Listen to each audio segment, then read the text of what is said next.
नमस्कार दोस्तों, स्वागत है आपका हमारे YouTube चैनल में। मैं विश्वजीत सिंह आशा करता हूँ आप लोग सब स्वस्थ सेहतमंद होंगे।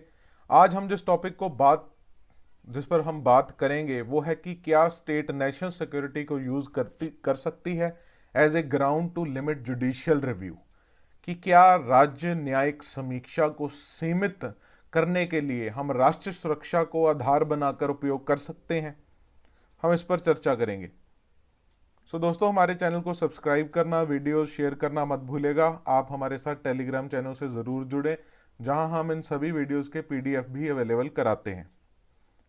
दोस्तों, सवाल ये क्यों खड़ा हुआ? Because of the recent Pegasus and media one cases. Media one case की आज सुप्रीम कोर्ट ने केरला हाई कोर्ट ने अपहेल्ड किया। हमने आज ही करंट न्यूज़ में डिस्कस किया है। तो यहां पर बेसिकली सवाल ये उठता है कि क्या स्टेट मीन्स सरकार, कि क्या सरकार नेशनल सिक्योरिटी को यूज करके as a ground judicially scrutiny से बच सकती है ना। ये देखिए, case Media One TV channel में देखने को मिला था, जहां ये कहा गया था कि basically media One TV channel का केस, इनका जो ब्रॉडकास्ट लाइसेंस है वो कैंसिल किया गया बिकॉज ऑफ सिक्योरिटी कंसर्न्स। और इससे पहले पेगासस केस के ऑर्डर में भी सुप्रीम कोर्ट ने कहा था कि सेंटर हमसे एक्सपेक्ट ना करे कि उसको फ्री पास दिया जाएगा, ठीक है, इस बिना पे कि ये मात्र नेशनल सिक्योरिटी का मुद्दा है। गवर्नमेंट ने, मैंने आपको बताया था कि सिक्योरिटी रीजन साइट किए हैं इस चैनल का लाइसेंस कैंसिल करने के लिए। और ये देखो, लॉ में अक्सर ज्यादातर केसेस में ये देखा जाता है कि नेशनल सिक्योरिटी को आधार बना के जुडिशियल रिव्यू का जो स्कोप है वो लिमिट कर दिया जाता है। लेकिन यहां पर सुप्रीम कोर्ट का यही कहना था कि हर बार की तरह आपको एक फ्री पास हम नहीं दे सकते हैं, ठीक है। नेशनल सिक्योरिटी कोई ऐसा मुद्दा नहीं होना चाहिए जिससे जुडिशरी भागे कि नहीं यार, इस तरह के केसेस को हमें नहीं देखना चाहिए, ठीक है। आल्दो कोर्ट ने माना कि the court should be circumspect in encroaching upon the domain of national security. Court ये देखे कि वो नेशनल सिक्योरिटी के डोमेन को कहीं इंक्रोच तो नहीं कर रही है, ठीक है। और साथ में ये भी कि जुडिशियल रिव्यू के अगेंस्ट किसी तरह की प्रोहिबिशन जो है वो भी नहीं मानी जाएगी, ठीक है। The मियर invocation of national security by the state does not render the court a mute Spectator. एक मूक दर्शक बनकर कोर्ट सिर्फ उसे देखते नहीं रह सकती, ठीक है। ये पेगासस ऑर्डर का जो केस दिया था, इस पर डिसीजन दिया था अक्टूबर 2021 में 3 जजेस बेंच ने, जिसको हेड कर रहे थे एनवी रमन्ना, उन्होंने ये कहा था, ठीक है। और ये ऑर्डर बहुत ही सिग्निफिकेंट है from exam point of view भी, बिकॉज ये बेसिकली इस चीज को देखता है कि कैसे सरकारें national security, for the sake of national security, they try to curtail और ban the rights of the citizens. देखिए, लिबर्टी और सिक्योरिटी में लड़ाई, डिबेट एक ऐसा मुद्दा है जो बहुत समय से चलता आया है और बहुत ही बड़े लेवल पर और बहुत ही सख्ती से इसको कोर्ट्स में लड़ा गया है, ठीक है। एक मेजर कंसर्न जो सिटीजन द्वारा उठाया गया वो है चिलिंग इफेक्ट, कि स्टेट चिलिंग इफेक्ट को यूज कर रही है। चिलिंग इफेक्ट मतलब स्टेट के ऐसे एक्शंस जो फ्री स्पीच, खासकर की मीडिया पर इफेक्ट डाल रहे हैं, ठीक है। Chilling effect is based on comparative harm. Chilling effect का मतलब क्या है? ये बेसिकली आया है अमेरिका से। Chilling effect is the concept of deterring free speech and association rights which are protected by the First Amendment as a result of government laws or actions that appear to target expression। जब government express करना, बोलना रोकना चाहती हो अपने laws और action से, तब जो फ्री स्पीच डेटर होती है, राइट्स वायलेट होते हैं, उस कंसेप्ट को चिलिंग इफेक्ट कहते हैं। और एक चिलिंग इफेक्ट का एक पॉसिबल टेस्ट है कंपैरेटिव हार्म। देखिए, कंपैरेटिव हार्म में कोर्ट ये देखती है बेसिकली कि क्या वो रिस्ट्रिक्शनें जिनका नेचर ब्रॉड है उनका सिमिलर प्लेस्ड इंडिविजुअल्स पर उसी तरह का रिस्ट्रिक्टिव इफेक्ट पड़ेगा कि नहीं पड़ेगा। सुप्रीम कोर्ट ने इसे एक्सप्लेन किया इन अनुराधा भसीन केस, जहां internet restrictions in Jammu and Kashmir on the backdrop of abrogation of 370 को यूज किया गया था, ठीक है। In short, the test is whether the actions of the state on one entity freezes others in their footsteps or deters them from following the same course। कि एक तरह के लोगों पर कोई स्टेट इस तरह का एक्शन लेती है तो क्या बाकी अपना एक्शन रोक देते हैं या वही एक्शन करने से डरते हैं, ये देखती है कोर्ट।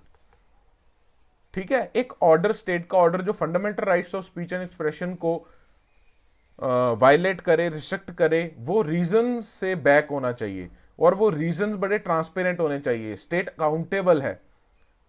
ठीक है, कोर्ट्स ने माना है कि the state should act in a responsible manner and it should not take away the rights in a implied fashion और कैजुअल और कैवेलियर मैनर, कि बस हाँ लगा कि यहां लगा दो, बंद कर दो। सुप्रीम कोर्ट ने अनुराधा भसीन की 130 पेज जजमेंट में ये कहा था, डेमोक्रेसी का मतलब है free flow of information. Over the years Supreme Court has reinforced the right of media to disseminate information to as wide as a section of popular as possible. Supreme Court काफी सालों से media के इस right को reinforce करती आई है कि media को अधिकार है इंफॉर्मेशन डिससेमिनेट करने का, ज्यादा से ज्यादा लोगों तक वो इंफॉर्मेशन पहुंचे। ठीक है, there is no dispute that freedom of speech and expression includes the right to disseminate information to a wide section of population as possible. ये कहां से आया? In terms article 19 freedom of speech and expression. ठीक है, और supreme court ने अपनी काफी सारी जजमेंट, जैसे secretary ministry of information and broadcasting government of India versus cricket association of Bengal, Shreya Singhal versus union of India, इनमें इस तरह की जजमेंट दी है। इवन कोर्ट ने एक बार अमेरिकन स्टेट्समैन जेम्स मेडिसन के वर्ड्स को भी कोट किया था कि a popular government without popular information or the means of acquiring it is but a prologue to farce or a tragedy or perhaps both. ठीक है, सो जुडिशियल रिव्यू की हमने यहां बात की है। देखिए जुडिशियल रिव्यू क्या होता है? जुडिशियल रिव्यू, जुडिशरी की पावर होती है टू रिव्यू एनी एक्ट और ऑर्डर ऑफ लेजिस्लेटिव या एग्जीक्यूटिव विंग्स और उन पर प्रोनाउंस करना कॉन्स्टिट्यूशनल वैलिडिटी, कि क्या वो कॉन्स्टिट्यूशन पर किसी तरह का कोई रिस्ट्रिक्शन तो नहीं लगा रहे हैं, when they are challenged by affected person.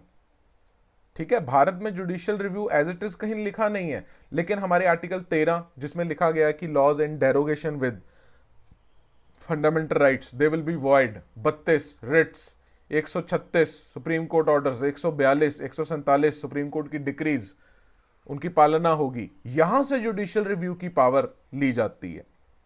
And judicial review की ज्यादातर power is invoked to protect and enforce the fundamental rights which are guaranteed in our part 3 of the Constitution. Article 13 अभी मैं बात कर रहा था ना कि article 13 of the Constitution prohibits the Parliament and state legislatures from making laws that may take away और abridge the fundamental rights. ऐसे लॉ जो आपके फंडामेंटल राइट्स को वायलेट कर रहे हो उनको रोकता है ये article 13। And the provision of Article 13 ensure that the protection of fundamental rights and consider any law which is inconsistent or in derogation of fundamental rights वो void माना जाएगा। देखिए 3 वर्ड्स बहुत ज्यादा यूज होते हैं, इनको ध्यान से समझिएगा। Judicial review, judicial activism, judicial overreach. देखिए जुडिशियल रिव्यू क्या है? Power of the judiciary to examine the constitutionality of legislative enactments and executive orders of both the central and state governments। ठीक है, जुडिशरी की वो पावर, उसे constitutionality check करनी हो लेजिस्लेटिव के ऑर्डर्स की, एग्जीक्यूटिव के ऑर्डर्स की, स्टेट और सेंटर दोनों गवर्नमेंट के। एग्जाम्पल देखो, जैसे आईटी एक्ट का 66A, उसको स्ट्राइक डाउन किया था सुप्रीम कोर्ट ने because it is against the fundamental right of speech and expression. ये होगा जुडिशियल रिव्यू। अब एक्टिविज्म में क्या है? जब जुडिशरी प्रोएक्टिव रोल निभाती है। प्रोएक्टिव मतलब पहले से ही active, when proactive role played by the judiciary in protection of the rights of citizens and promotion of justice in the society. For example mechanisms such as suo motu. आपने अक्सर देखा होगा, कई न्यूज के साथ आता है कोर्ट ने इस मुद्दे को सुओ मोटो उठा लिया। सुओ मोटो मतलब खुद अपने आप से, on its own. Then PIL, new doctrines, PIL you know public interest litigation. जब पब्लिक इंटरेस्ट में, ये कहीं पहले नहीं थे, ये खुद कोर्ट ने धीरे धीरे इवॉल्व किए हैं। जुडिशियल एक्टिविज्म इसीलिए इनको बोलते हैं। देन एक वर्ड और आजकल यूज होता है जुडिशियल ओवररीच, कि जुडिशरी, ओवररीच का मतलब क्या है? जुडिशरी अपने पावर से बाहर जा रही है। When the judiciary oversteps the powers given to it and it may interfere with the proper functioning of legislative और executive organs of the government. कि जब जुडिशरी का काम नहीं है लेकिन उनका काम ये करने की कोशिश कर रही है। ठीक है, एग्जाम्पल देखो इसका, जैसे जुडिशरी ने दिवाली के टाइम किया था, पटाखे नहीं जलाने हैं, हाईवेज पर लिकर बैन कर दो, इस तरह के सारे ये जुडिशियल ओवररीच के एग्जाम्पल हैं।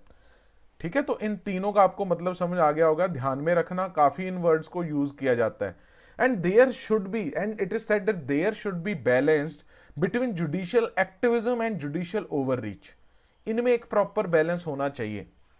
मतलब जुडिशरी को एक्टिविज्म तो ठीक है, लेकिन ओवररीच से बचना चाहिए। और ऐसे बहुत सारे इंस्टांसेस हैं जब जुडिशरी ओवररीच भी कर जाती है।